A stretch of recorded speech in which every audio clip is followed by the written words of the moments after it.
Mi nombre es Alfonso Castillo, soy defensor de derechos humanos y víctima del conflicto armado en Colombia. Y quisiéramos compartir con ustedes brevemente algunos elementos que indican de la situación de derechos humanos que se ha dado en el país y especialmente en Bogotá durante el periodo de la cuarentena, declarada por la amenaza de graves contagios por el virus conocido como COVID-19 y que tiene grandes afectaciones a la población, lo cual ha generado agudas problemáticas de hambre, violencia y por supuesto todos los hechos que se desarrollan en torno a una agudización de la crisis económica, lo cual ha desatado graves oleadas de violencia en el país y también en Bogotá. Una primera cosa que es importante señalar es cómo durante esta cuarentena el presidente de la República está haciendo curso acelerado para convertirse en dictador, porque durante este periodo no solo tenemos que soportar sus diarias apariciones diciendo estupideces por la televisión, sino que además hemos asistido a una torrente de decretos, muchos de los cuales básicamente benefician a los más importantes grupos económicos, mientras la mayoría de la población sigue esperando la renta básica como una medida que permita efectivamente cumplir la cuarentena y no verse obligados a salir a la calle para buscar el sustento diario. También hay que denunciar que durante este periodo las agresiones de la fuerza pública a las comunidades han venido en incremento y sin duda cada manifestación exigiendo alimentos o exigiendo mejores condiciones para la atención en la salud o las manifestaciones que han hecho distintos trabajadores por el tema del empleo han sido fuertemente reprimidas por el ESMAD. También durante este periodo hemos visto cómo el gobierno entrega la soberanía nacional permitiendo el establecimiento de tropas extranjeras con el pretexto de luchar contra el narcotráfico, pero que realmente sirven de punta de lanza para una agresión a un país vecino. Por suerte, esta presencia militar ha sido suspendida por la Corte Constitucional. El hecho quizá más preocupante es la aguda crisis económica que atraviesa la gran mayoría de la nación, efectivamente expresado en despidos, en el bajo del reconocimiento del salario, entre otros elementos que sin duda van a repercutir en un aumento de los índices de pobreza, desempleo y pauperización de la vida social de nuestro país.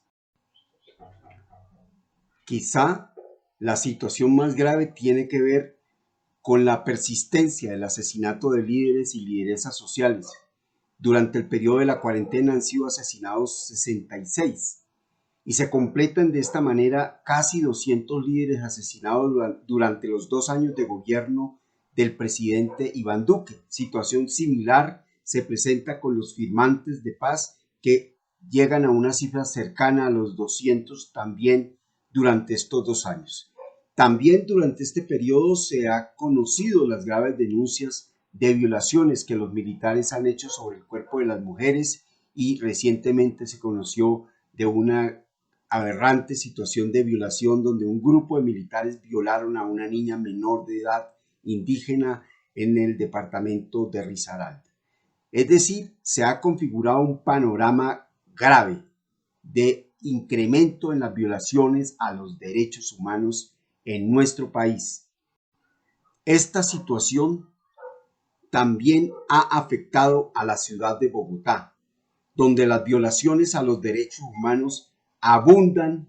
por todas partes. En primer lugar, señalar las graves situaciones que se han presentado a lo largo y ancho de la ciudad, donde el Escuadrón Móvil Antidisturbios ha hecho graves abusos de autoridad y violaciones a los derechos humanos ante distintas comunidades que han salido a manifestarse exigiendo la atención en ayudas humanitarias para paliar la crisis del hambre durante la cuarentena. También Durante este periodo hemos asistido a una situación donde se han incrementado de manera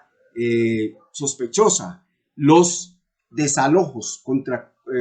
comunidades que han tomado tierras en distintos sectores y asentamientos subnormales, donde se han desatado feroces ofensivas de la fuerza pública para desalojar a estas comunidades de los territorios donde han encontrado un lugar para vivir.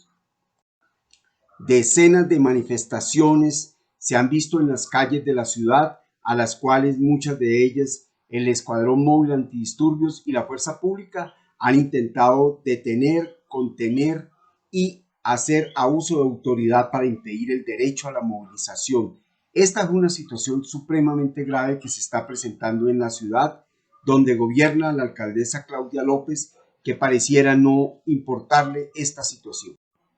Una situación no menos grave tiene que ver con la situación de los trabajadores de la salud,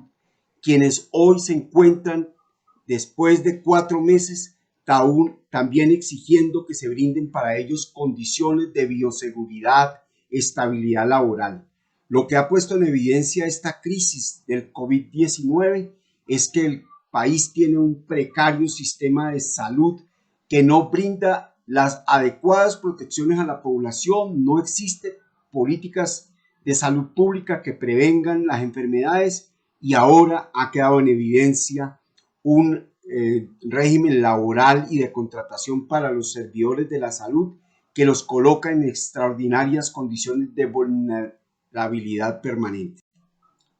La ciudad no ha escapado a las denuncias de corrupción que se han presentado a lo largo y ancho del país, y en este momento varias alcaldías locales se encuentran investigadas precisamente por los contratos exagerados en la compra de insumos para entregar a la población. Aquí hay que decir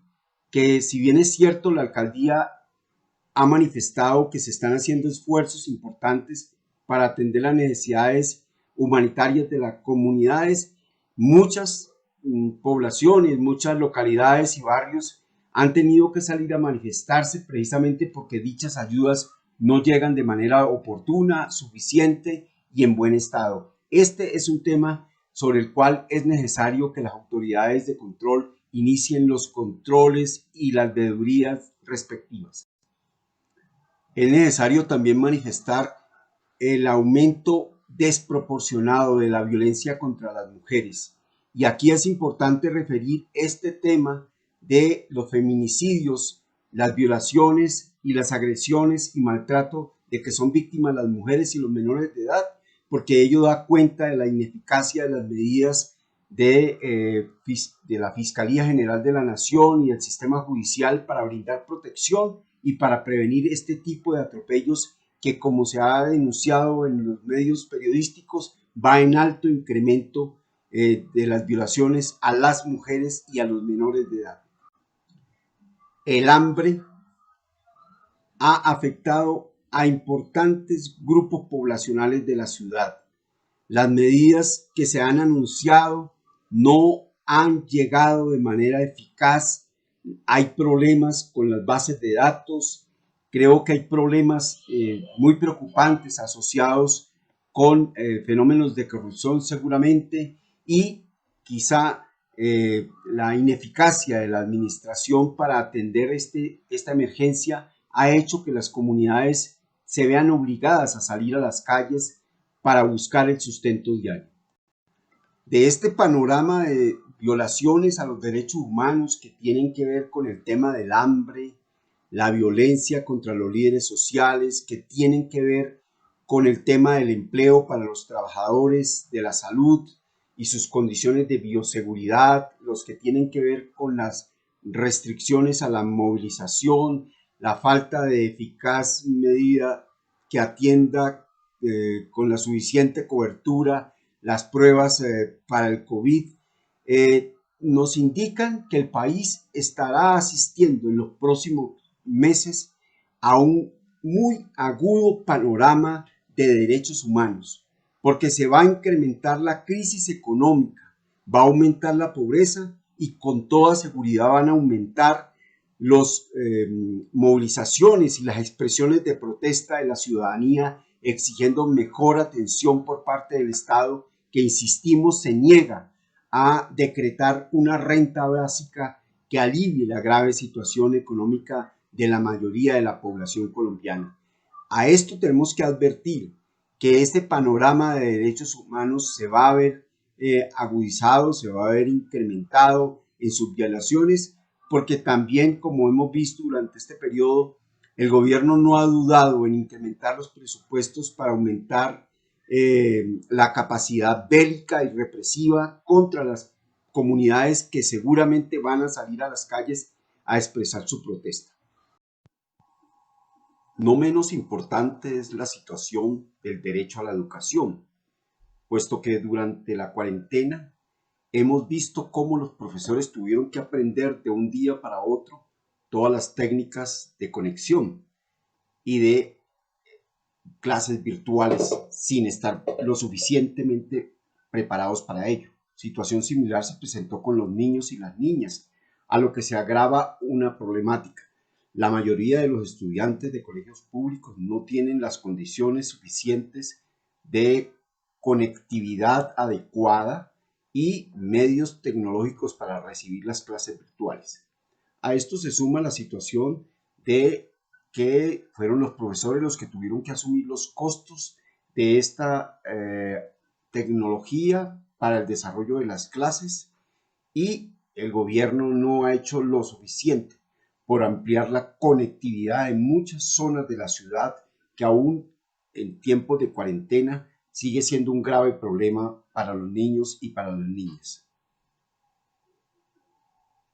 Finalmente, entonces, hacer un llamado para que fortalezcamos los procesos organizativos de movilización y de concientización. Es necesario que en cada localidad, que en cada UPZ conformemos los comités de derechos humanos, impulsemos la conformación de ejercicios de educación en derechos humanos y mecanismos de protección a los mismos, pero que también nos vayamos preparando para una movilización en las calles en el camino, por ejemplo, de preparar un paro cívico nacional que exija la renuncia de un presidente que ha sido incapaz de atender las necesidades de la población colombiana y, al contrario, cada día sale a hacer payasadas por la televisión. Muchas gracias. Espero poder encontrarme con ustedes en las movilizaciones por la defensa de los derechos humanos. Muchas gracias.